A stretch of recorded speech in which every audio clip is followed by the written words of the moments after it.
Hayi bani sangitshela ingane ukuthi intamba sisafike kuParaffin kumnikazi wehotel uMata. Hayi nangumuntu athatha umbwa ahambe apha esalon. Athi lalela ke wena Leroy yimela ngathi wena Thandiswa yima la. Yini lengaka boyifuna kahle kahle kumuntu wami uzombulala? Yini bengakhulumeki? Hayi wakhupha umpu ugelo wathi lalela. Wonke umuntu la uzolahlekelwa yilo muntu amthandayo. Ndalahlekelwa uJackson mina nomkhwana azolahlekelwa wena. Athi no thithi ngikuchazele. Umuntu wakho uJackson ufike lapha ehotel. Ufike ehotela ufike lapha endlini yami. Waqhekeza lapho. And then after that wafika ekamareni. Athi ufuna ukubulala mina, ufuna ukubulala umkhwanazi nengane engakazalwa. Athi ingane wabheka isisu. Hayi uthatha isibhamu ke wasikhomba ingane. Hayibo. Manje ke na uLeroy manje sekayaqhaqhazela hayi ayinokwazi awuzukwazi ukubulala umntana ongakazalwa bese uyagijima ngaphakathi isibhamu ba. So uLeroy uyasondela le. Ngathi manje kuyena inqondo ihambe iphinde ibuye iyahamba iphinde ibuye asazi ukuthi kwenzakalani kuyena but at some point she was crying bese bamqambela amanga bathi lalela uJackson ukulindile ehotel ufuna uze uzochata naye. So hayi wena usamile athi usanilindile. Okay ufike manje Nkosi yami kubuhlungu yazi.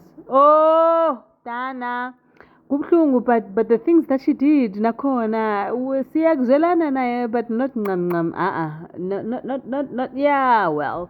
Ladies and gentlemen, as you can already see, we're going to be reviewing Smoke and Mirrors.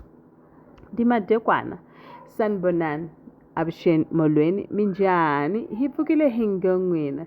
So namuhla ka nongona kwa hina wa Smoke and Mirrors hikumakorestu yo lo asitsabisekanga kahle because now umfundisi decided that he was going to tell the truth to the wife, which is him trying to be a nobleman.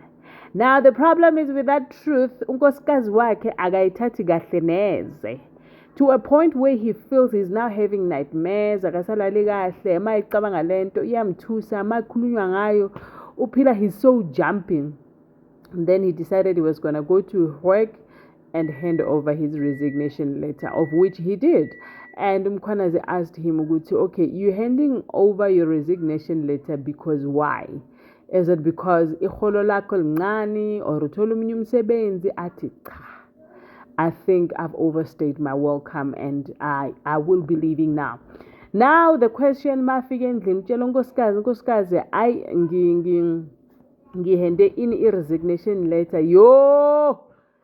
akadinwa unkosikazi. She is so upset, she is so mad. Athi uyahlanya well she didn't say uyahlanya, like what are you saying, like mawuthi uhende over i-resignation letter so phila ngani la endlini because there is no other source of income and whatever that I'm making is not enough to sustain the house.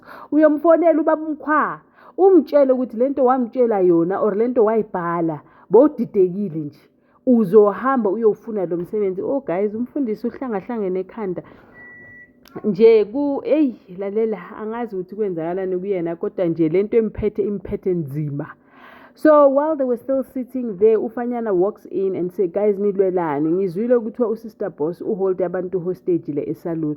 So kwenzakalani? Okay, so now I think they're on their way going there to find out ukuthi kwenzakalani because bayile nasemaphoyiseni yena umamncane noPetunia bayile emaphoyiseni bayobika amaphoyisa wiki enjalo abuze ukuthi okay umuntu wakhona ubukeka kanjani ulahleke nini yeah some lousy questions and it didn't look like there is people la abazoyenza something. They were just asking so that nje babhale phansi and then they couldn't get hold of uMartha.